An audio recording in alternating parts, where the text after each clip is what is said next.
think as soon as you say nonviolence, you're already swimming upstream in a culture that uses violence in one way or another to achieve a lot of things. And for Quakers, violence happens on very subtle levels. It's not just dropping bombs or shooting bullets. I'll give you a quick example. In a Quaker meeting for business, when decisions are being made by the Quaker meeting, which is the Quaker word for congregation or local church, they never vote, because they believe that when 51% of the people can tell 49% of the people where to get off, violence has been done to the statistical minority. And so we reach decisions by consensus, which sometimes means talking a long time before the group can join in unity around the rightness or wisdom of a particular decision. It's a slow process, it's a painstaking process, but historically, it's had some remarkable outcomes.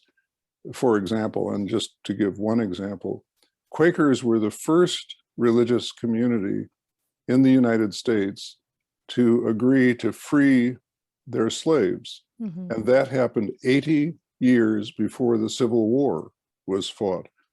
It took 20 years for them to get there.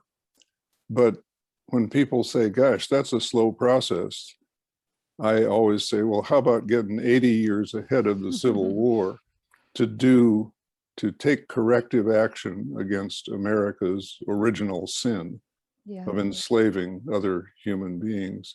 So it's a really interesting tradition for me. I joined it partly because I was fascinated with the inner journey, partly because I was fascinated with the various shapes and forms of community, and partly because I was deeply committed to positive social change in a nonviolent mode.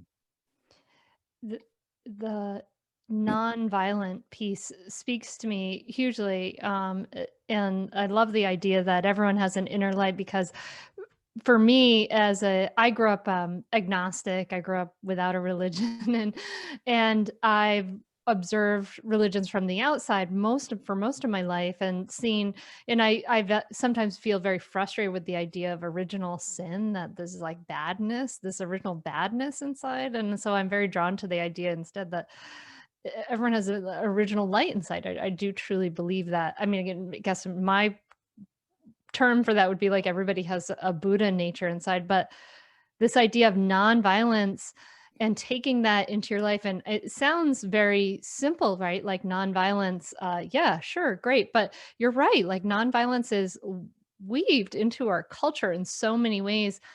Recently, I heard someone speak, and we take this idea of nonviolence into parenting too. And recently, I heard someone speak about spanking as state-sanctioned domestic violence. And I thought, yes, that's true. Like that's like legal domestic violence. It's crazy to think about it that way, but that really, really resonated with me. And this idea, though, of taking nonviolence to these really subtle levels of the vote and everything. I think that's fascinating. Catch new episodes of the Mindful Mama podcast and other free resources, including the Mindful Mom Guide at mindfulmamamentor.com. You can listen to every back catalog episode, including interviews with Dr. Dan Siegel, Ianla Van Zandt, Sharon Salzberg, and get meditations, join our private Facebook group, and more.